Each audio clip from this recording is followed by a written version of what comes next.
Hello everyone, आप सबका स्वागत है हमारे प्यारे से online YouTube channel Apex Classes Edutech में। और आज हम पढ़ने जा रहे हैं विद्युत धारा का लेक्चर नंबर 4। और जैसा कि आपको हेडिंग दिख ही रही है, आज अपन इस चैप्टर के अंदर इस टॉपिक में दो टॉपिक अपन कवर करेंगे। वो कौन कौन से है? पहला है विद्युत धारा तथा अपवाह वेग में संबंध, और दूसरा है ओम का नियम। तो काफ़ी इंपॉर्टेंट टॉपिक है ये। एग्जाम के पॉइंट ऑफ व्यू से कई बार इसके ऊपर बेस क्वेश्चन आता है। विद्युत धारा और अपवन वेग में संबंध स्थापित कीजिए 2 नंबर का। और ओम का नियम अगर छोटी क्लासों में अगर देखें तो काफी इंपॉर्टेंट बताया जाता है, 12th के पॉइंट ऑफ व्यू से भी काफी इंपॉर्टेंट है। तो चलिए शुरू करते हैं आज का हमारा लेक्चर। तो सबसे पहले हमारा जो टॉपिक है वो है बच्चों विद्युत धारा तथा अपवह वेग में संबंध। तो देखिए हेडिंग डालते हैं,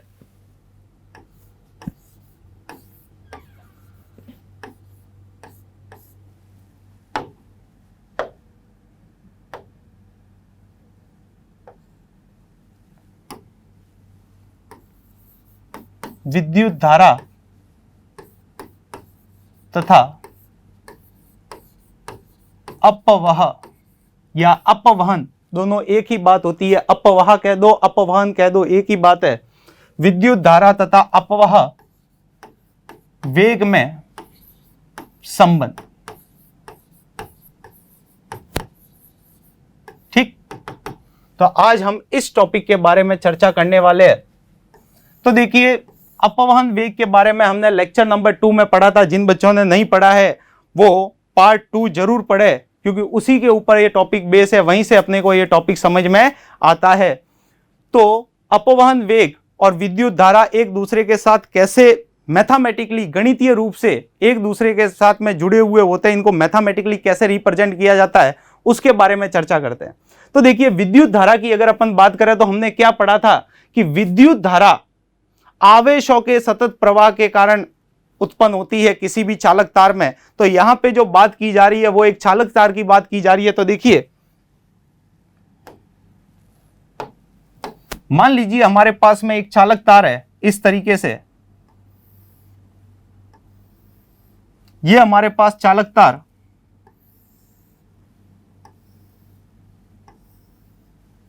इस चालक तार के बारे में अगर कुछ बातें मानी जाए तो मान लीजिए कि इसकी जो लेंथ है, लंबाई है, वो लंबाई क्या है बच्चों?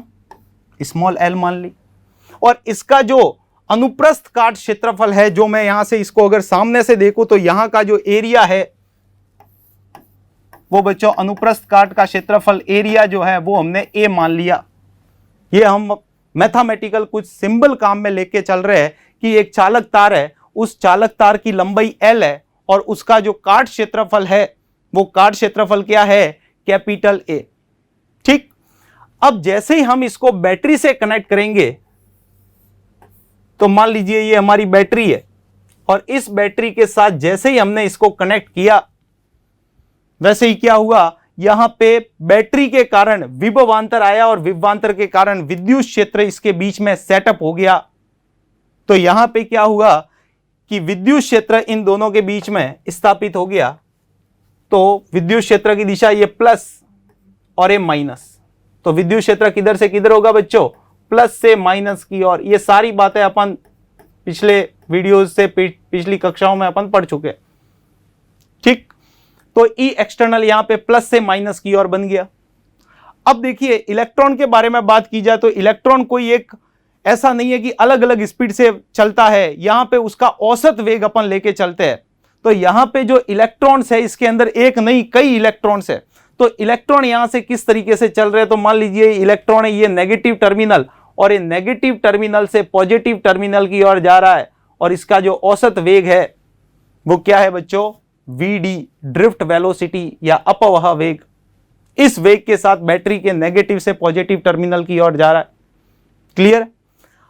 अब देखिए जैसे ही इलेक्ट्रॉन माइनस से प्लस की ओर जाएगा तो उसके कारण जब इलेक्ट्रॉन चलेंगे तो उसके कारण धारा का प्रवाह होगा। तो धारा की दिशा किधर से किधर हो जाएगी? तो प्लस से माइनस की ओर, मतलब ये होगी आपके करंट की दिशा। बोलो क्लियर है? ठीक, तो हमने इसके अंदर क्या क्या बातें मानी है उसको पहले समझते हैं।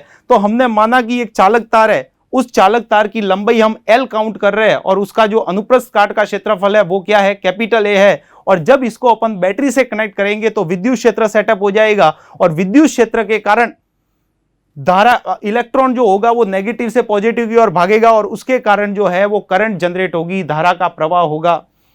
और हमारी हेडिंग क्या कह रही है, इस I और VD के बीच में क्या रिलेशन होता है, उस रिलेशन को प्राप्त करना है। तो चलिए देखते हैं किस तरीके से अपन इस रिलेशन को लिखेंगे।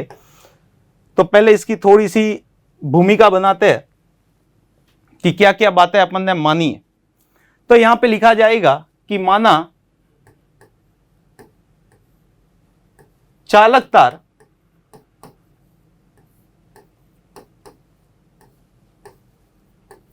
की लंबाई L, चालक तार की लंबाई क्या है बच्चों, L है, तथा इसका अनुप्रस्थ काट क्षेत्रफल कैपिटल A है। ठीक, इसके अनुप्रस्थ काट क्षेत्रफल कितना है बच्चों, कैपिटल A है। अब देखिए यहां पे बात इलेक्ट्रॉन की हो रही है। इलेक्ट्रॉन बहुत ही छोटा कण है, बहुत ही छोटा है। तो उस केस के अंदर क्या होगा कि जब ये इलेक्ट्रॉन इस तार के अंदर से जाएगा तो कोई एक इलेक्ट्रॉन नहीं जा रहा है, यहां पे कई सारे इलेक्ट्रॉन्स है जो चल रहे हैं। और इलेक्ट्रॉन के लिए ये जो पूरा चालक तार है, ये चालक तार एक 3D का काम कर रहा है, एक त्रिविमीय आकृति का काम कर रहा है। क्योंकि यहां पे अपन बात अपने हिसाब से नहीं कर रहे कि भाई ये चालक तार अपन देख रहे हैं उसके अकॉर्डिंग है। भाई सिंपल सी बात है कि अगर इस चालक तार की मैं बात करूं तो इसके लिए हमारे लिए केवल ये 1D है, क्योंकि इसकी केवल लंबाई है, इसकी जो मोटाई है वो न के बराबर अपन काउंट करेंगे। अगर मान लीजिए अपन एक लंबा तार ले तो लंबे तार के अंदर क्या होगा, केवल अपन उसकी लंबाई लेंगे। जबकि रियलिटी के अंदर अगर मैं बात करूं इलेक्ट्रॉन के लिए, तो इलेक्ट्रॉन तो उस तार के अंदर है और एक इलेक्ट्रॉन नहीं है, कई इलेक्ट्रॉन उसके अंदर मौजूद है। तो उस इलेक्ट्रॉन के लिए तो वो तार क्या है, 3D है, त्रिविमीय आकृति है। ये ठीक वैसी ही बात है कि हमारे लिए पृथ्वी की, अगर मैं हमारे साथ पृथ्वी का कंपेयर करूं तो पृथ्वी क्या है, 3D है। जबकि अगर ब्रह्मांड के साथ पृथ्वी का कंपेयर करूं तो पृथ्वी क्या, एक पॉइंट है। तो कंपैरिजन पे डिपेंड करता है। तो यहां पे अपन इलेक्ट्रॉन के लिए चर्चा कर रहे हैं कि इलेक्ट्रॉन इस चालक तार में कैसे भाग रहा है। और इलेक्ट्रॉन इस चालक तार में जब भागेगा तो 3D के अंदर भागेगा, उसके लिए तो ये पूरा ब्रह्मांड है चालक तार। तो हम यहां पे जो बात कर रहे हैं वो इलेक्ट्रॉन के लिए कर रहे हैं। तो इलेक्ट्रॉन के लिए हम मान के चलेंगे कि एकांक आयतन में, आयतन क्यों लिया गया, क्योंकि यहां पे 3D की बात की जा रही है। इलेक्ट्रॉन के लिए ये बेसिकली जो आपका ये वायर है, वो वायर क्या कर रहा है, 3D का काम कर रहा है। उसकी लंबाई और उसका एरिया आयतन बन जाएगा। तो हम यहां पे मानते हैं कि माना प्रति एकांक आयतन में, प्रति एकांक आयतन में मुक्त इलेक्ट्रॉन्स स्मॉल n है।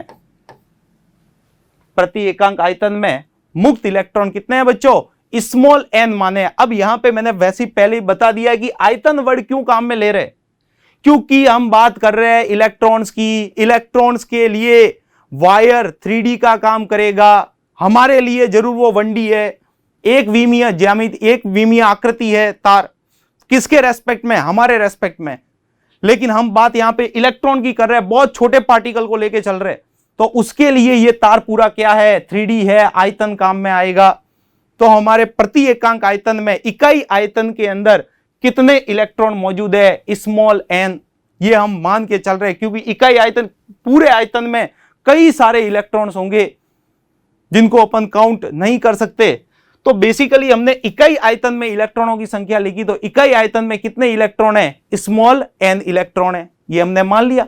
ठीक, तो अब देखिए यहां पे लिखा जाएगा कि इकाई आयतन, प्रति एकांक आयतन में मुक्त इलेक्ट्रॉनों की संख्या कितनी है, स्मॉल n है।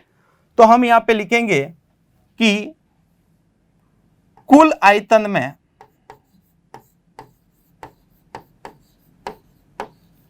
कुल आयतन में मुक्त इलेक्ट्रॉन की संख्या, जिसको अपन कैपिटल एन मान लेते हैं। मैं कह रहा हूं कि इकाई आयतन में कितने इलेक्ट्रॉन मौजूद है इस तार के, स्मॉल एन इलेक्ट्रॉन, जबकि अपने को केवल इकाई आयतन के लिए नहीं चाहिए, इस पूरे टोटल आयतन में कितने इलेक्ट्रॉन है वो चाहिए।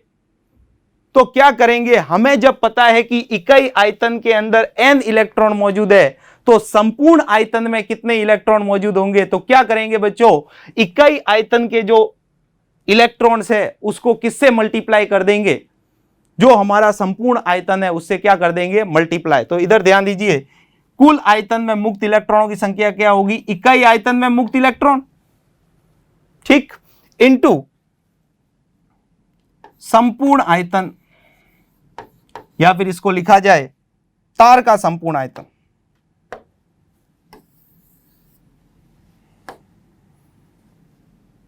चालक तार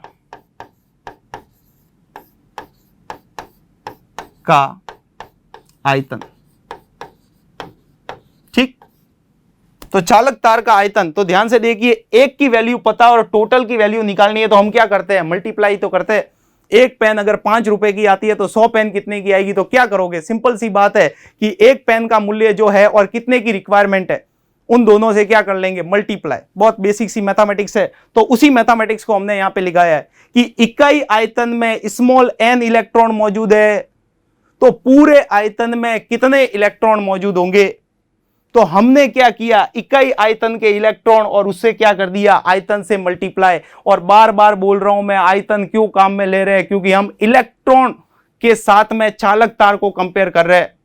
हम हमारे संदर्भ में चालक तार को कंपेयर नहीं कर रहे, हमारे लिए 1D है, लेकिन इलेक्ट्रॉन के लिए क्या है, वो 3D है चालक तार।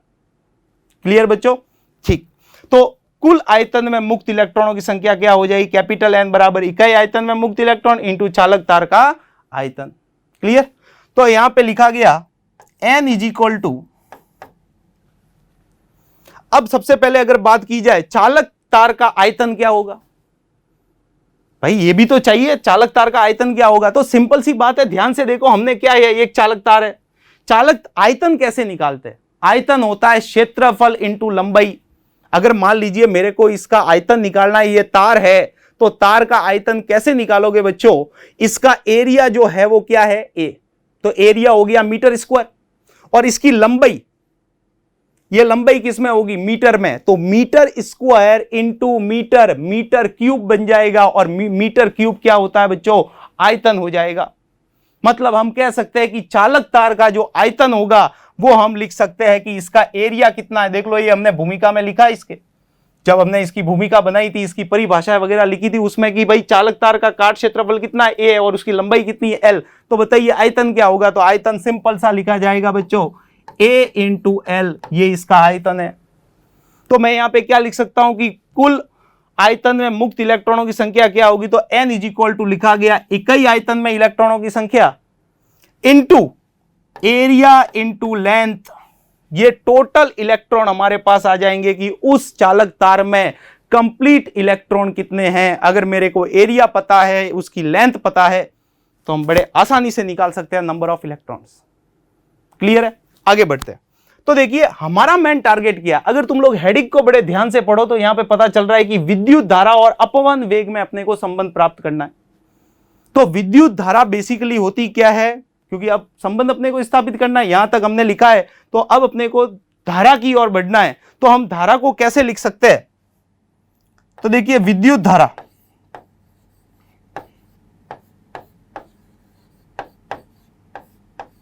क्या होती है, I equal to Q divide by T। First lecture से पढ़ते आ रहे हैं, जब धारा वाला चैप्टर स्टार्ट किया था लेक्चर नंबर 1 में, तो हमारी शुरुआत जो हुई थी वो इसी फॉर्मूले के साथ हुई थी कि विद्युत धारा I is equal to Q divide by क्या होता है बच्चों, T होता है। अब ध्यान दीजिए यहां पे Q क्या है, आवेश, टोटल आवेश कितना भाग रहा है इस चालक तार के अंदर, लेकिन अपने को आवेश के बारे में अभी कोई पता नहीं है। तो आवेश कैसे निकाले, तो जरा ध्यान दो, नंबर ऑफ इलेक्ट्रॉन पता है, याद करो, मैंने जब लेक्चर नंबर 1 पढ़ाया था तो उस केस के अंदर मैंने क्या कहा था कि जब भी नंबर ऑफ इलेक्ट्रॉन गिवन होते हैं आपको, तो उस केस में आपका चार्ज क्या लिखा जाता है, Q बराबर NE, number of electron into quanta, quanta मतलब इलेक्ट्रॉन का वैल्यू 1.6 इंटू 10 की पावर माइनस 19 कूलम। तो ध्यान दीजिए यहां पे कि विद्युत धारा I बराबर हो जाएगा Q डिवाइड बाई T, और Q की वैल्यू अपने को पता नहीं है, तो नंबर ऑफ इलेक्ट्रॉन अपने को गिवन है, तो हम यहां पे लिखेंगे कि Q बेसिकली क्या हो जाएगा बच्चों, Ne। ये आवेशों के क्वांटीकरण का सिद्धांत कहलाता है, स्थिर वैद्युतिकी वाले टॉपिक में अपन पढ़ते हैं। तो I इक्वल टू क्या हो जाएगा, Q डिवाइड बाई T, और Q को क्या लिख दिया बच्चों, Ne डिवाइड बाई क्या हो जाएगा, T हो जाएगा, डिवाइड बाई क्या हो जाएगा बच्चों, T हो जाएगा। तो अब जरा ध्यान दीजिए, हमारे पास में कैपिटल N क्या है, नंबर ऑफ फ्री इलेक्ट्रॉन्स, पूरे चालक तार में कितने फ्री इलेक्ट्रॉन्स है जो नेगेटिव से पॉजिटिव की ओर भाग रहे हैं, तो हमने उसकी वैल्यू निकाली है। तो वो वैल्यू हमारे पास में क्या आई है, कैपिटल N के रूप में आई है, ये वैल्यू है NaL। तो इस वैल्यू को उठा के यहां फेंक दो, तो देखिए क्या लिखा गया, ये हो जाएगा NaL into E divide by time. Q की वैल्यू क्या है, N ही होता है जब नंबर ऑफ इलेक्ट्रॉन गिवन होते हैं उस समय, और N की वैल्यू हमने निकाल ली कि इकाई आयतन में इलेक्ट्रॉनों की संख्या स्मॉल n है, तो कुल आयतन में कितने इलेक्ट्रॉन होंगे, तो हमने बेसिकली क्या किया है बच्चों, इकाई आयतन में इलेक्ट्रॉनों की संख्या इंटू चालक तार का क्या कर दिया था, आयतन कर दिया था, क्योंकि कुल आयतन में चाहिए था। तो NaL की वैल्यू यहां टोटल नंबर ऑफ इलेक्ट्रॉन में हमने पुट कर दी। बोलो क्लियर है। तो अब देखिए नेक्स्ट स्लाइड पे ले रहा हूं, ये फॉर्मूला यहां तक आपको क्लियर हो जाना चाहिए, ठीक है। अब आगे देखते हैं, इसी फॉर्मूले को आगे कंटिन्यूटी में ले रहे। तो देखिए हमारे पास जो वैल्यू आई है वो I इज इक्वल टू क्या आया था वैल्यू, NaLe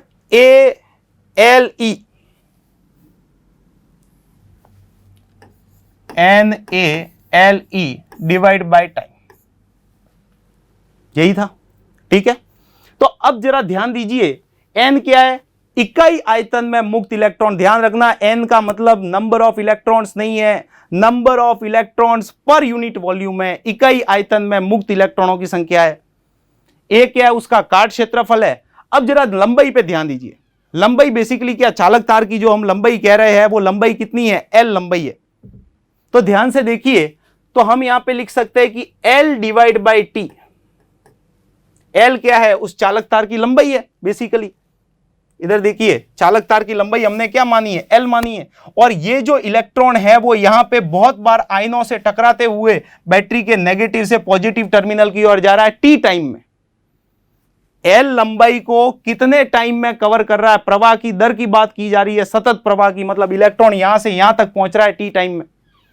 तो पूरी लंबाई इसकी कितनी है बच्चों, L है, और कितने टाइम में पहुंच रहा है एक छोर से दूसरे छोर पे, T टाइम में पहुंच रहा है। तो लंबाई डिवाइड बाय समय, ये तो वेग होता है भाई, ये तो विस्थापन हो गया, ये यहां से यहां तक इसका विस्थापन कितना हुआ, L हुआ, और T टाइम में यहां तक पहुंचा, तो विस्थापन बटे हमारे पास में समय क्या हो जाएगा, वेग बन जाएगा। तो हम यहां पे लिख सकते हैं कि L डिवाइड बाय T ये पूरी लंबाई है चालक तार की, और इतने समय में पार किया, और इसी का नाम बच्चों क्या है, औसत वेग, जो कि अपवह वेग या अपवहन वेग कहलाता है। समझ में आ रही है बात। तो L डिवाइड बाय T को हम क्या लिखेंगे, अपवहन वेग, क्योंकि इलेक्ट्रॉन बीच में कई सारे आयनों से टकराते हुए बैटरी के ऋण सिरे से धन सिरे की ओर भाग रहा है। तो उस केस के अंदर उसने जो टोटल L लंबाई T टाइम में कवर की, तो वो औसत वेग के साथ कवर की है, कभी ज्यादा कभी कम, फिर ज्यादा फिर कम। तो उस केस के अंदर हम क्या करेंगे, लंबाई और टाइम इन दोनों का अनुपाती क्या कहलाता है, अपवह वेग कहलाता है। तो L बाई T को हटा के हम क्या पुट कर लेंगे, VD पुट कर लेंगे, जो कि क्या है, अपवह वेग।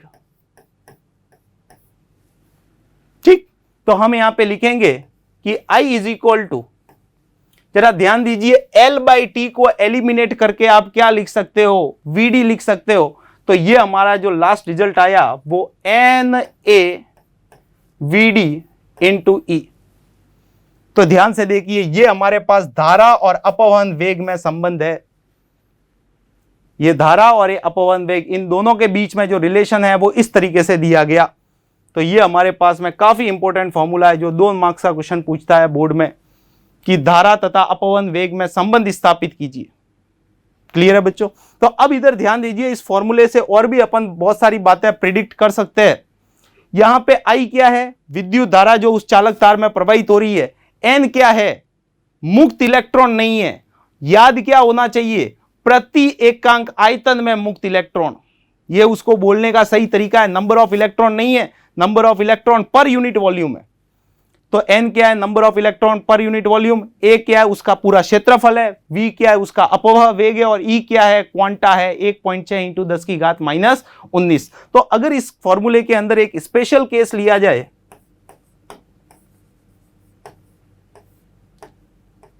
कि यदि चालक तार में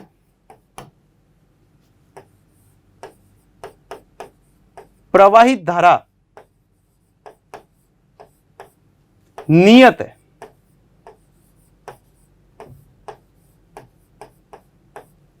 अगर उस चालक तार में जो धारा प्रवाहित हो रही है वो बढ़ घट नहीं रही है, नियत है, तो ध्यान से देखिए ये नियत हो जाएगा।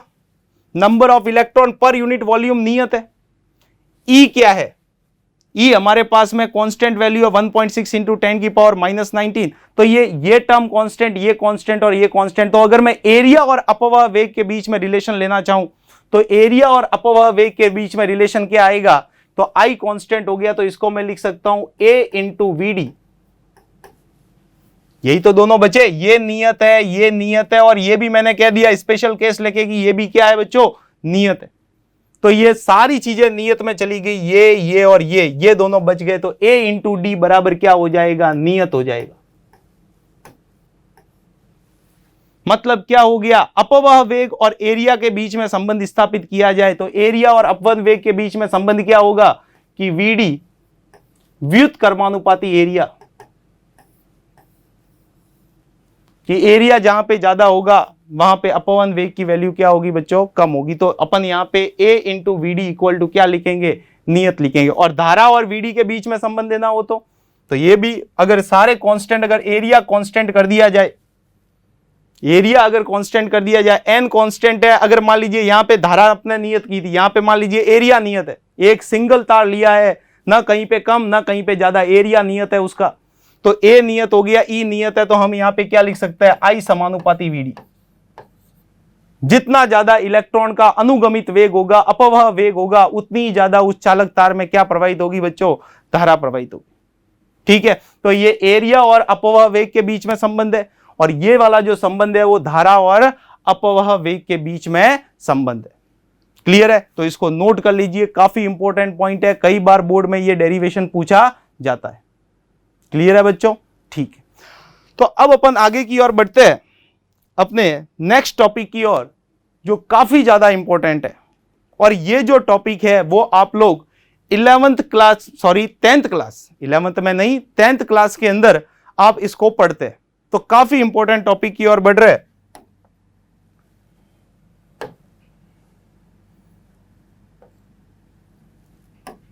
और वो टॉपिक है बच्चों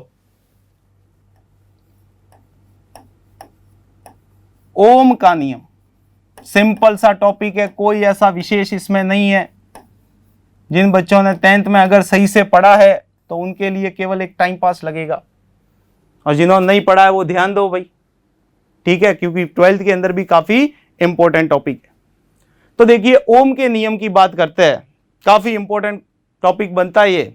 तो ओम का नियम बेसिकली क्या कहता है, पहले उसके कथन की बात करते हैं कि ये नियम बेसिकली किसके बारे में अपने को बताता है।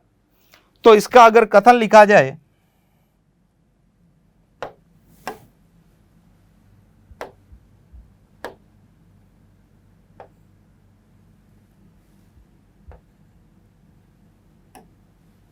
तो इस नियम के अनुसार यदि किसी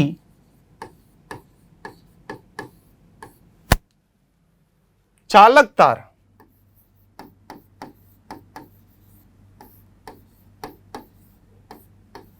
की भौतिक अवस्थाएं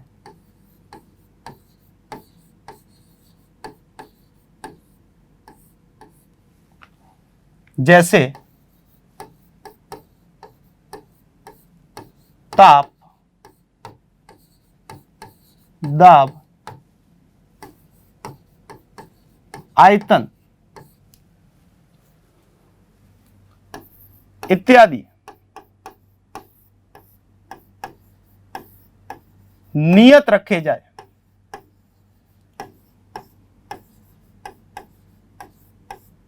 तो उस चालक तार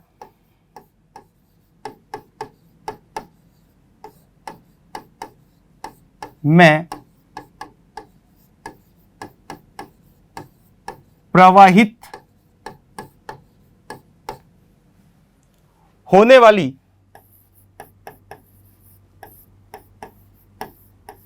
विद्युत धारा, जिसको अपन आई से लिख रहे हैं, उस चालक तार में प्रवाहित होने वाली विद्युत धारा उसके सिरों पर आरोपित विभवांतर के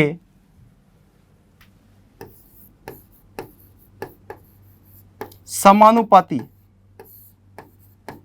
होती है। तो देखिए ये नियम अपने को क्या बताता है, किस बारे में अपने को बताता है कि अगर कोई चालक तार है, भाई ये हमने समझा कि जब किसी चालक तार को हम बैटरी से कनेक्ट करेंगे तो बैटरी से कनेक्ट करने के कारण इलेक्ट्रॉन ऋण टर्मिनल से धन टर्मिनल की ओर भागेगा, जिसके कारण धारा का निर्माण होगा जो पॉजिटिव से नेगेटिव की ओर फ्लो होगी। क्लियर है? तो अब देखिए यहां पे बात क्या आ रही है कि अगर किसी चालक तार की भौतिक अवस्था है, भौतिक अवस्थाओं का मतलब हो गया जो दिखती है अपने को, ठीक है ना, जैसे उसका ताप बढ़ गया तो ताप बढ़ना नहीं चाहिए, नियत रहना चाहिए, उसके ऊपर किसी प्रकार का कोई प्रेशर वगैरह नहीं लगाना है वरना उसका एरिया वगैरह पे अंतर आ जाएगा। आयतन भी नियत रहना चाहिए। तो अगर उस चालक तार का ताप है, दाब है, आयतन है, ये सारी भौतिक अवस्थाएं अगर नियत रखी जाए, चेंज नहीं की जाए, तो उस चालक तार के अंदर जो धारा प्रवाहित होती है वो धारा उसके दोनों सिरों के ऊपर, जो हमारा चालक तार है उसके सिरों के ऊपर जो अपन विभवांतर लगाएंगे, विभव का अंतर, क्योंकि बैटरी जो होती है वो विभवांतर क्रिएट करती है और विभवांतर के कारण धारा का प्रवाह होता है। इलेक्ट्रॉन क्यों भागता है नेगेटिव से पॉजिटिव टर्मिनल की ओर? क्यों भागा? क्योंकि वहां पे विभवांतर क्रिएट है और उस विभवांतर के कारण इलेक्ट्रॉन नेगेटिव से पॉजिटिव की ओर जा रहा है, तो धारा जो है वो पॉजिटिव से नेगेटिव की ओर फ्लो हो रही है। तो आइए इसको समझते हैं। तो मानते हैं हम कि एक हमारे पास में इस तरीके से एक चालक तार है,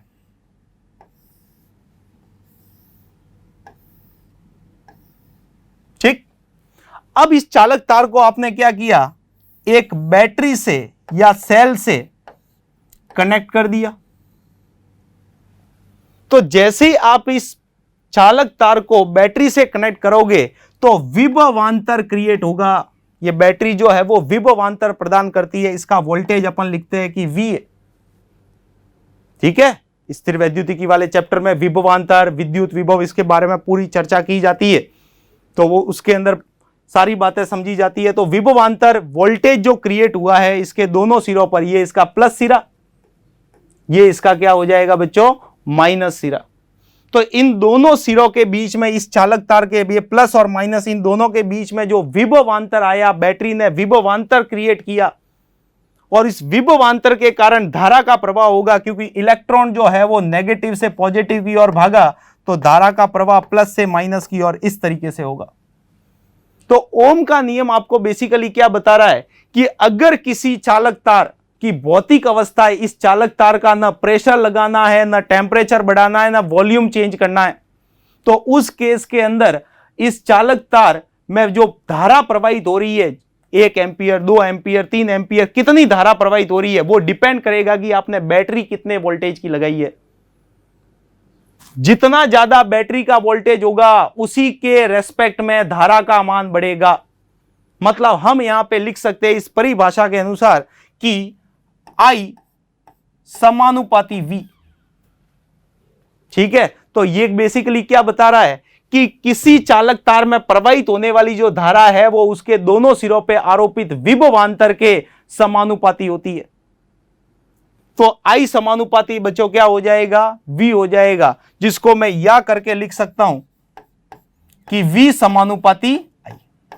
दोनों बातें सही है, ठीक है, दोनों एक दूसरे के क्या है, समानुपाती है। जितना ज्यादा विभवांतर बढ़ाओगे उतनी ज्यादा उस चालक तार में क्या फ्लो होगी, करंट फ्लो होगी। तो जितना ज्यादा विभवांतर उतनी ज्यादा क्या होगी, धारा होगी। तो दोनों एक दूसरे के समानुपाती है, तो हम इसको इस तरीके से लिख सकते हैं, V समानुपाती I या I समानुपाती V, दोनों एक दूसरे के समानुपाती है। क्लियर है। तो अब देखिए, हमको पता है 11th क्लास से ही अपन पढ़ते आ रहे हैं कि जब भी कभी एक समानुपाती का साइन, एक गांठ जो है वो खुलेगी, तो उस केस में एक कांस्टेंट टर्म आती है। भाई समानुपाती का साइन हटाओगे तो समानुपाती का साइन हटाने के बाद में क्या हो जाएगा, एक कांस्टेंट टर्म आएगी। तो अगर इस समानुपाती के साइन को हटाया जाए तो V बराबर समानुपाती का साइन हटाया बराबर आ गया, तो अब यहां पे एक कांस्टेंट टर्म आएगी, दैट इज R। ये जो R है ये कांस्टेंट टर्म होती है। V समानुपाती I, तो V बराबर क्या हो जाएगा, R इंटू I हो जाएगा। इस R को ही हम नाम दे रहे हैं विद्युत प्रतिरोध, जिसके बारे में पूरा डिटेल में अभी अपन आगे चर्चा करने वाले हैं। तो ये क्या हो जाएगा बच्चों, विद्युत प्रतिरोध, जो किसी चालक तार का जो है वो फिक्स होता है, नियत होता है। अलग अलग तारों का अलग अलग प्रतिरोध होता है, लेकिन अगर आप एक्सपेरिमेंट कर रहे हो तो किसी एक तार को लेके करोगे, तो उस तार के लिए प्रतिरोध क्या होगा बच्चों, फिक्स होगा। तो इसीलिए अपन कह रहे हैं कि ये नियत है, बाकी नियत नहीं होता, हर एक तार का अपना अलग अलग प्रतिरोध होता है। लेकिन जब आप एक्सपेरिमेंट करते हो तो किसी एक तार के ऊपर करते हो, तो एक तार पे करोगे तो उसके लिए तो प्रतिरोध क्या होगा, नियत होगा। तो इसीलिए V बराबर अपन लिख रहे हैं R इंटू I, जिसको अपन जनरली देखें तो V बराबर IR लिखा जाता है। ठीक, तो ओम का नियम बेसिकली क्या कहता है कि अगर किसी चालक तार की भौतिक अवस्था है मतलब ताप, दाब, आयतन, ये सारी बातें नियत रखी जाए, तो उस चालक तार में उतनी ज्यादा धारा प्रवाहित होगी जितना ज्यादा आपने विभवांतर लगाया है। जितना ज्यादा आपका विभवांतर होगा, मान लीजिए बैटरी 1 वोल्ट की है, धारा कम प्रवाहित होगी। बैटरी 2 वोल्ट की कर दी, 3 वोल्ट की कर दी, 10 वोल्ट की कर दी, तो जैसे जैसे आपने वोल्टेज बढ़ाया उसी के रेस्पेक्ट में धारा का मान भी क्या होगा, बढ़ेगा। तो हम लिख सकते हैं यहां पे कि I समानुपाती V है तो V समानुपाती I हो जाएगा, और जब समानुपाती के साइन को हटाएंगे तो एक कांस्टेंट टर्म आएगी, और उस कांस्टेंट टर्म को हमने क्या नाम दिया है, विद्युत प्रतिरोध, जिसके बारे में पूरा अपन डिटेल में अभी चर्चा करेंगे। तो पहले बताओ ये समझ में आया है भाई। तो V बराबर क्या होता है, IR। अब यहां पे ध्यान देना, बच्चे अक्सर गलती करते हैं, ये V विभव नहीं है। ध्यान रखना, धारा विभव के कारण प्रवाहित नहीं होती है, धारा विभवांतर के कारण प्रवाहित होती है। ठीक है, अगर दोनों टर्मिनल को प्लस कर दूं, दोनों टर्मिनल को उच्च विभव से जोड़ दूं, तो क्या धारा प्रवाहित होगी, कोई लॉजिक नहीं है उसका। विभवांतर के कारण धारा प्रवाहित होती है। तो यह ध्यान रखना, ये V विभव नहीं है, विभवांतर है। तो इसको और अच्छे से लिखने के लिए इसको पहले लिखते हैं कि ये V क्या है, विभवांतर। क्योंकि जब स्थिर वैद्युतिकी वाला चैप्टर पढ़ते हैं हम, उसमें विद्युत विभव पढ़ते हैं, तो उसको V से रिप्रेजेंट करते हैं हम। ठीक है ना। तो विभवांतर को रिप्रेजेंट करने के लिए भले ही चाहो तो आप लिख सकते हो डेल्टा V बराबर, ये 2 पॉइंट के बीच में विभव का अंतर हुआ, चेंज पोटेंशियल डिफरेंस जिसको बोलते हैं विभवांतर, इज इक्वल टू क्या लिख लोगे बच्चों, I इंटू R। हालांकि अपन V बराबर IR लिखते हैं, लेकिन V का दिमाग में एक बात आती है कि V का मतलब तो विभव होता है। अगर आपने विभव कर दिया तो आपके सारे कॉन्सेप्ट इसके गलत हो जाएंगे, क्योंकि धारा विभव के कारण प्रवाहित नहीं होती है, धारा जो है वो विभवांतर के कारण प्रवाहित होती है। तो याद रखिएगा कि जब भी आप कभी न्यूमेरिकल करते हो तो विभव नहीं, 2 पॉइंट के बीच का आपको विभवांतर लेना है। ठीक, तो डेल्टा V बराबर क्या हो जाएगा बच्चों, I इंटू R। तो ये हमारे पास में ओम का नियम है। क्लियर है? तो अब देखिए इसके ऊपर बेस क्वेश्चन देखते हैं या फिर एक कॉन्सेप्ट और समझते हैं इसका, ग्राफिकल कॉन्सेप्ट। तो ध्यान दीजिए, तो हमारे पास में अगर ओम का नियम देखे तो क्या कहते हैं ओम जी? ओम जी आपको कहते हैं कि V बराबर क्या होता है? IR, यही है।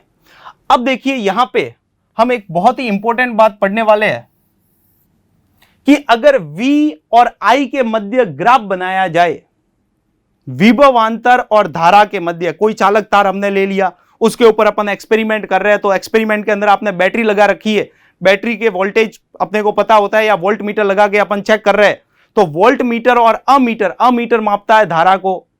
3 तरीके के मीटर बताए जाते हैं, एक होता है अमीटर, एक होता है वोल्ट मीटर और एक होता है गैल्वेनोमीटर, धारा मापी। अमीटर क्या करता है? धारा मापता है।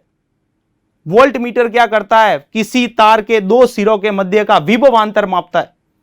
और गैल्वेनोमीटर क्या करता है? धारा मापी क्या करता है? धारा की दिशा को बताता है कि क्लॉकवाइज बह रही है उस सर्किट में कि एंटी क्लॉकवाइज है, तो धारा की दिशा बताने के लिए गैल्वेनोमीटर काम में लिया जाता है। तो खैर अपन यहाँ पे वो भी सारे टॉपिक आगे के चैप्टर में आएंगे तो उसमें डील करेंगे उनके साथ। अभी जो है वो आप इतना समझिए कि अगर किसी चालक तार पर आपने वोल्टेज लगा रखा है, आपने बैटरी से जोड़ रखा है, और जैसे जैसे आप वोल्टेज चेंज कर रहे हो तो उसी के अनुपात में धारा का मान भी तो चेंज होगा, क्योंकि ओम का नियम आपको बेसिकली क्या बता रहा है? ओम का नियम आपको कह रहा है कि जिस हिसाब से वोल्टेज चेंज होगा, बैटरी का वोल्टेज चेंज होगा, उसी के अकॉर्डिंग आपके करंट की वैल्यू चेंज होगी। ठीक है ना? अगर मान लीजिए एक सर्किट की बात करें कि इसका एक्सपेरिमेंट किया कैसे जाता है, तो इधर ध्यान दीजिए कि मान लीजिए ये हमारे पास में एक बैटरी है, ठीक, और बैटरी के साथ में ये हमारे पास में एक चालक तार है। अब देखिए यहां पे चालक तार को अपन प्रतिरोध कहते हैं, क्योंकि चालक तार के अंदर इलेक्ट्रॉन जब गति करता है तो उसको रुकावट का सामना करना पड़ता है, और उस रुकावट का ही नाम हमने क्या दिया है बच्चों? प्रतिरोध। तो ये प्रतिरोध बेसिकली तार है, जो अपन अभी तार जो है वो सिलेंडर रूप में बना रहे थे, जो बेलनाकार रूप ले रहे थे, उसी को हटा के अपन ने सिंबलाइज किया है, सिंबल की तरह यूज में लिया है। ठीक, और इसको हमको क्या करना है? इसके अंदर हमको वोल्टेज और अमीटर के बारे में बात करनी है। तो यहां पे हमने एक अमीटर जोड़ दिया जो धारा को बताएगा, और यहां पे इसके सिरों का वोल्टेज चेक करना है तो हमने वोल्ट मीटर कनेक्ट कर दिया। ठीक, और यहां से हमने क्या कर दिया? इसको बैटरी से कनेक्ट कर दिया। और बैटरी कैसी है? परिवर्ती बैटरी है। वोल्टेज को आप कम ज्यादा कर सकते हो सुविधा के अनुसार, ठीक है, या फिर नहीं हो तो धारा नियंत्रक भी लगाते हैं अपन। खैर अभी तो इतना समझो, अभी इतना काम का नहीं है, अभी सिर्फ ये समझो कि वोल्टेज चेंज हो रहा है। जैसे जैसे वोल्टेज का मान इसके ऊपर चेंज होगा वैसे वैसे धारा का मान इसके अंदर, मतलब वोल्टेज जब वोल्ट मीटर जब रीडिंग देगा तो अमीटर भी रीडिंग देगा। तो अगर मैं V और I के बीच में ग्राफ बनाना चाहूं तो ग्राफ कैसे आएगा? तो ओम का नियम आपको क्या कह रहा है कि V समानुपाती I होता है। जितना ज्यादा वोल्टेज लगाओगे उतनी ज्यादा धारा का प्रवाह होगा। तो अगर मैं V और I के बीच में ग्राफ बनाऊं तो कैसा आना चाहिए बच्चों? सरल रेखा, क्योंकि सिंपल सी बात है, जितना ज्यादा वोल्टेज उतनी ज्यादा उसके अंदर धारा प्रवाहित हो रही है। ये दे रहा 1 एम्पियर, मान लीजिए 1 ओम का प्रतिरोध है, तो ये 1 वोल्ट तो ये 1 एम्पियर, 2 वोल्ट तो 2 एम्पियर। मतलब इसके रेस्पेक्ट में इन दोनों के बीच में क्या हो रहा है? वोल्टेज के साथ में करंट चेंज हो रही है। तो हम यहां पे अगर V और I के बीच में ग्राफ बनाएं तो V और I के बीच में ग्राफ कैसा आएगा? ये हमारे पास में इस वाले एक्सेस पे हमने क्या कर दिया? I ले लिया, और इस वाले पे क्या ले लिया? V ले लिया। तो अगर आप वोल्टेज की वैल्यू को चेंज करोगे तो करंट की वैल्यू क्या होगी? चेंज होगी। तो अगर V और I के बीच में ग्राफ बनाया जाए तो वो ग्राफ कैसे आएगा बच्चों? स्ट्रेट लाइन आएगा। तो हम कह सकते हैं कि V समानुपाती क्या है बच्चों? I है, या I समानुपाती V। तो अगर किसी चालक तार के लिए एक्सपेरिमेंट किया जाए और वोल्टेज और करंट के बीच में ग्राफ बनाया जाए तो वो ग्राफ कैसे होगा? स्ट्रेट लाइन आएगा। हालांकि इसके अंदर आगे जाके अपन पढ़ेंगे कि इसके अंदर बहुत सारी ऐसे उपकरण होते हैं जो स्ट्रेट लाइन नहीं देते, उनको आगे जाके एक नाम देंगे अनओमीय उपकरण। लेकिन अभी अपन जो पढ़ रहे हैं 90-95% वो एक चालक के लिए पढ़ा जा रहा है। तो चालक के लिए बेसिकली क्या काम में लिया जा रहा है कि V और I के बीच में जो ग्राफ बन रहा है वो ग्राफ बेसिकली क्या होगा, स्ट्रेट लाइन होगा। ये चालकों के अंदर होता है। तो ओम का नियम अपने को बता रहा है कि V और I के बीच में जो ग्राफ आएगा वो कैसा आएगा, स्ट्रेट लाइन आएगा। तो अब इसके ऊपर देखिए, अगर मैं इसका स्लोप निकालूं, मान लीजिए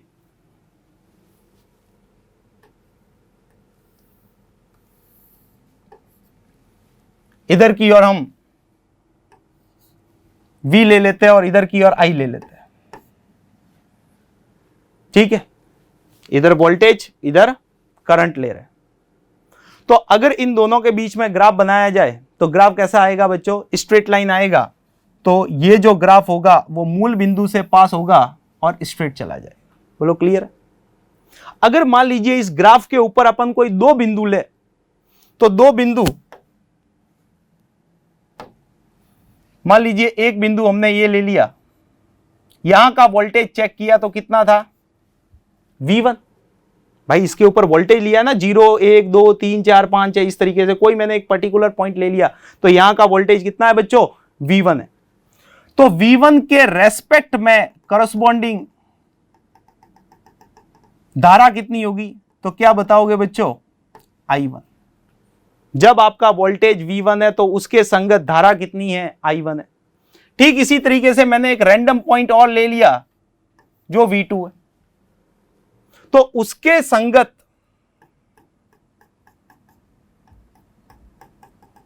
अगर धारा को देखा जाए तो धारा क्या हो जाएगी बच्चों, I2 हो जाएगी। भाई एक एक्सपेरिमेंट किया हमने, एक चालक तार के ऊपर V और I के बीच में ग्राफ बनाया, सरल रेखा आया। अब अपन V और I के बारे में और स्टडी कर रहे हैं कि इसका ढाल कैसे निकाला जाए, ढाल क्या होगा उसके बारे में चर्चा की जा रही है। तो V और I के बीच में ग्राफ बनाया गया, सरल रेखा प्राप्त हुआ। हमने क्या किया कि एक कोई इस V वाले पॉइंट के ऊपर हमने कोई एक रैंडम पॉइंट लिया जो कि क्या है, V1, क्योंकि ये वोल्टेज बता रहा है, ये वोल्ट में है और ये किस में है, एम्पियर में। तो जब V1 वोल्टेज है तो उसके संगत करंट कितनी है बच्चों, I1 है, और V2 वोल्टेज है तो उसके संगत में धारा कितनी है, I2। ठीक है, I1 और I2 है। अगर मान लीजिए ये एंगल थीटा है, भाई ढाल है ना ये ग्राफ है, तो ग्राफ का ढाल क्या है, तो ढाल क्या बताएगा, ये थीटा ही तो बताएगा उसका ढाल। तो ये एंगल कितना है, थीटा है। तो अगर मैं आप लोगों से पूछूं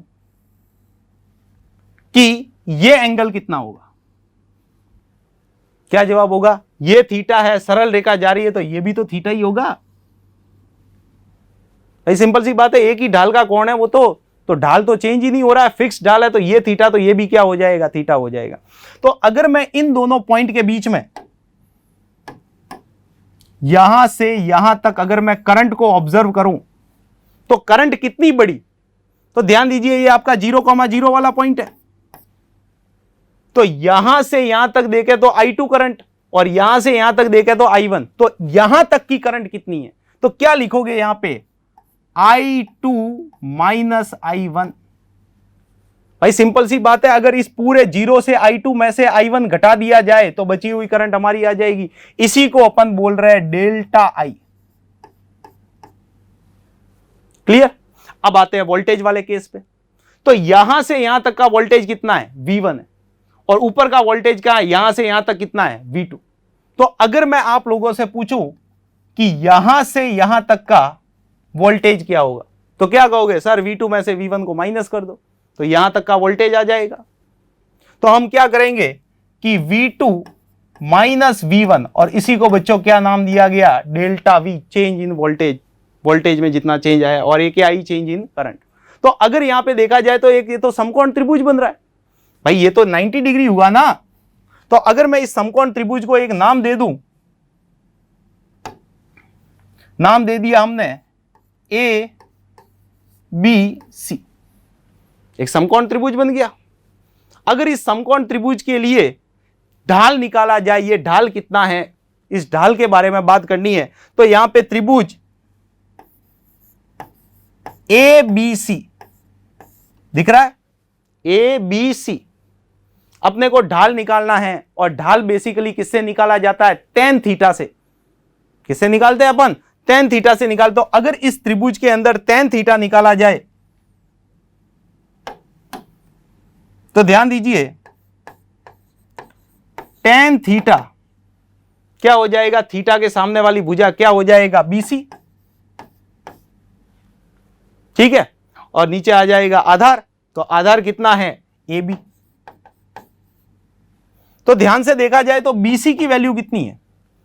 B से C तक डेल्टा V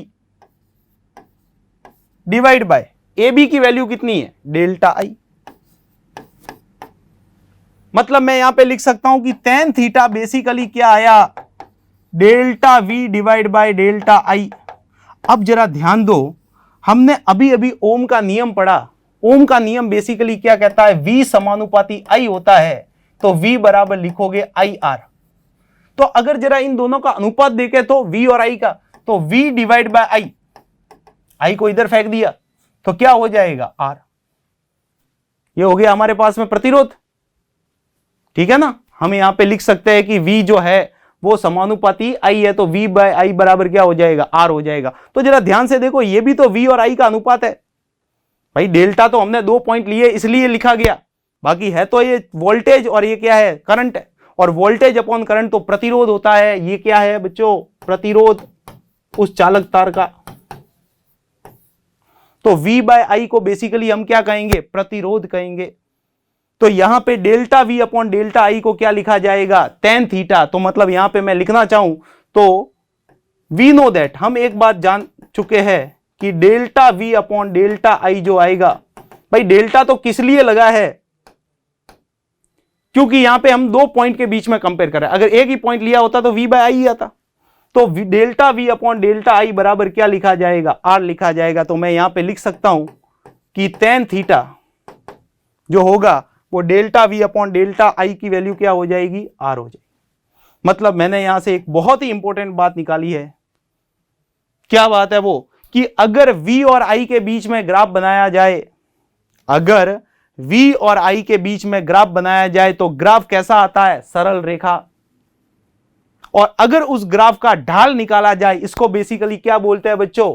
ढाल बोलते हैं। तो अगर उस ग्राफ का ढाल निकाला जाए तो वो ढाल बेसिकली आपको क्या बताएगा? उस चालक तार जिसके लिए आपने V और I के बीच में ग्राफ बनाया है, जिसके सिरों पे वोल्टेज लगाया और करंट उसके अंदर प्रवाहित हुई, तो V और I के बीच में ग्राफ बनाया जाए और उस ग्राफ का ढाल निकालोगे तो वो जो ढाल होगा वो बेसिकली आपके उस चालक तार के प्रतिरोध को व्यक्त करेगा कि उस चालक तार का प्रतिरोध कितना है। तो बहुत ही इंपॉर्टेंट बात यहां से निकल के आ रही है। तो यहां पे लिखा जाएगा, नेक्स्ट स्लाइड पे ले रहा हूं, नोट पॉइंट,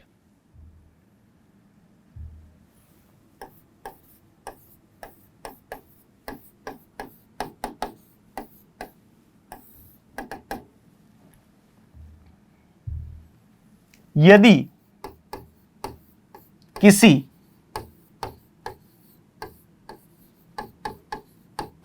चालक तार के विभवांतर और प्रवाहित धारा के मध्य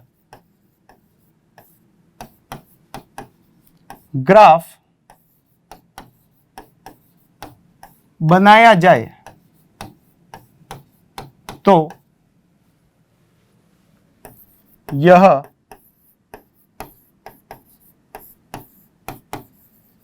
सरल रेखा प्राप्त होगा और इस ग्राफ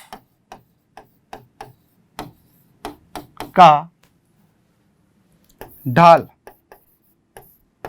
ढाल बेसिकली क्या है? tan theta. प्रतिरोध को व्यक्त करेगा। प्रतिरोध किसका? उस चालक तार का, पर्टिकुलर उस चालक तार जिसके लिए आपने ग्राफ बनाया है। तो प्रतिरोध को व्यक्त करेगा। समझ में आ रही है बच्चों बात? तो ये काफी इंपॉर्टेंट पॉइंट है, नोट कर लेना, ठीक है। अब इसके ऊपर बेस क्वेश्चन देखते हैं कि ओम के नियम पे इस ग्राफ के ऊपर कैसे क्वेश्चन आते हैं, कैसे बोर्ड में क्वेश्चन पूछे जाते हैं, ठीक है ना। तो काफी इंपॉर्टेंट क्वेश्चन अपन ले रहे हैं, एग्जांपल ले रहे हैं। तो देखिए एक एग्जांपल ले रहे हैं, अगर आपको एक V और I के बीच में ग्राफ दे दिया जाए, ठीक है, इस तरीके से, ये V है और ये I है, ठीक।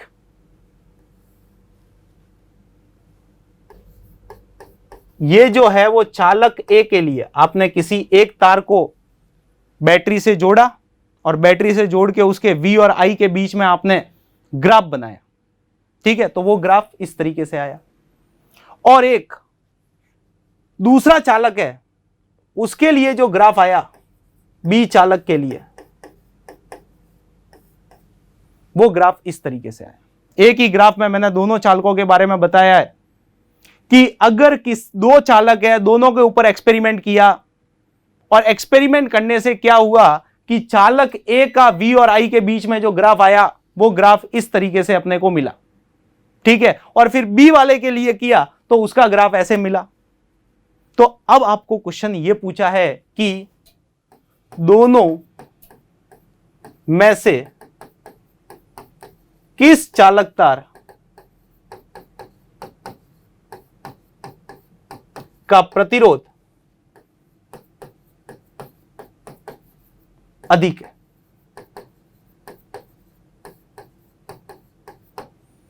प्रतिरोध पूछ लिया तो यहां पे फिर वापस से वही बात आती है कि V और I के बीच में अगर ग्राफ बनाया जाए तो वो सरल रेखा प्राप्त होगा, और अगर उस ग्राफ का ढाल निकालोगे तो वो ढाल बेसिकली क्या प्राप्त करेगा, आपको प्रतिरोध देगा। तो अब ढाल कैसे निकाले, तो जरा इन दोनों का ढाल देखते हैं, क्या दोनों का ढाल सेम है क्या? बिल्कुल नहीं है। ध्यान से देखा जाए तो चालक ए का ढाल कितना है, ये θ1, चालक बी का ढाल कितना है, θ2। ध्यान देना यहां पे मैं जो थीटा ले रहा हूं वो किसके साथ में ले रहा हूं, आई के साथ में, क्योंकि जब मैंने डेरिवेशन किया है तो डेरिवेशन में ये थीटा किसके साथ लिया गया था, आई के साथ लिया गया था। तो ध्यान देना अगर आई उधर दिया होता तो मैं थीटा किसके साथ लेता, आई के साथ। याद ये मत रखना कि थीटा जो होता है वो एक्स दिशा के साथ लिया जाता है, ठीक है। हमने धारा को एक्स दिशा में लिया इसलिए थीटा एक्स दिशा में आया। बाकी रियलिटी के अंदर याद क्या होना चाहिए, जिधर की और आपकी धारा है उधर से आपको थीटा लेना है, तभी tan थीटा आएगा। लॉजिकली सोचो, अगर मैं थीटा यहां से लेता तो क्या tan थीटा आता, क्या cot थीटा आता वो। तो अगर आपको tan थीटा में आंसर लाना है तो उस केस में आपको जो थीटा लेना पड़ेगा वो किसके साथ में लेना पड़ेगा, धारा के साथ में लेना पड़ेगा। क्लियर है बात? तो यहां पे देखिए, जिसका भाई हमको यह पता है कि धारा के साथ में थीटा लेना, अगर यहां पे मैं tan थीटा लिखूं तो tan थीटा क्या बताता है, r बताता है। जरा ध्यान से देखो ढाल किसका ज्यादा है, 2 वाले का एंगल ज्यादा बन रहा है कि 1 वाले का एंगल ज्यादा बन रहा है? ऑब्वियस सी बात है 2 वाले का एंगल ज्यादा बन रहा है, मतलब θ2 ग्रेटर देन θ1 है। और हमको पता है कि tan थीटा जो होता है, जितना ज्यादा थीटा बढ़ता है, इस थीटा की वैल्यू जितनी ज्यादा बढ़ेगी उतना ही ज्यादा tan थीटा का मान ज्यादा आएगा, और जितना ज्यादा tan थीटा का मान होगा प्रतिरोध उतना ही ज्यादा होगा। तो अब बता दीजिए किसका प्रतिरोध ज्यादा हो जाएगा, भाई थीटा किसका ज्यादा है, θ2 वाले का ज्यादा है। 2 वाले का मतलब हो गया चालक बी का, तो थीटा चालक बी का ज्यादा, तो tan थीटा किसका ज्यादा आया, चालक बी का। तो चालक बी का प्रतिरोध क्या हो गया, चालक ए से ज्यादा हो गया। मतलब हमारा जो आंसर हो गया कि रेजिस्टेंस या प्रतिरोध बी का जो है वो क्या है, ए से ज्यादा है।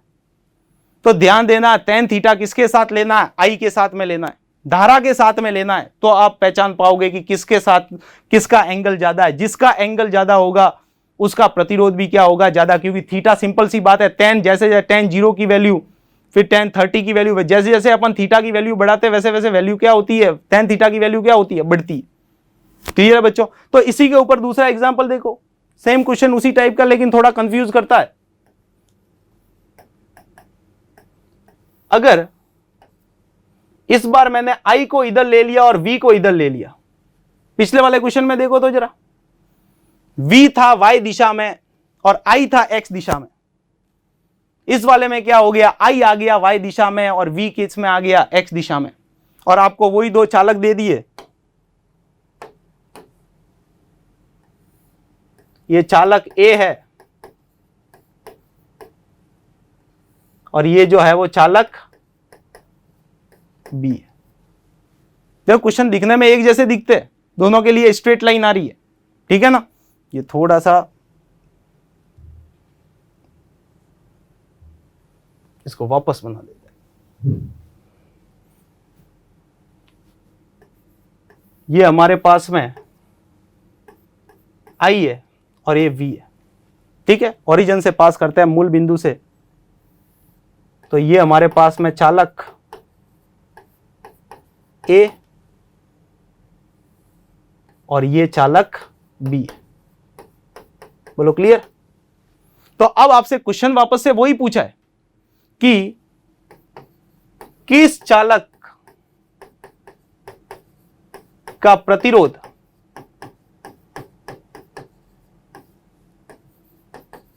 अधिक है, ठीक है बच्चों। तो अब बताओ, अब क्या करोगे, क्या एक्स दिशा के साथ थीटा लोगे, क्योंकि अपने को तो ढाल देखना है।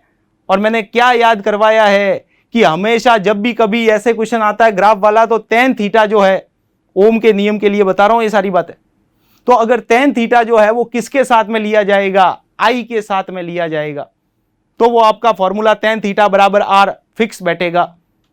अदरवाइज अगर आपने एक्स दिशा इसके साथ में मान लिया, फिर आंसर गलत आएगा, ठीक है ना। तो अगर मैं यहां पे थीटा देखूं तो थीटा किसके साथ लेना है, क्या एक्स दिशा के साथ, नहीं, आई के साथ देखना है। तो जरा आई के साथ देखो, तो ये हो गया थीटा 1 और ये हो गया अपना थीटा 2।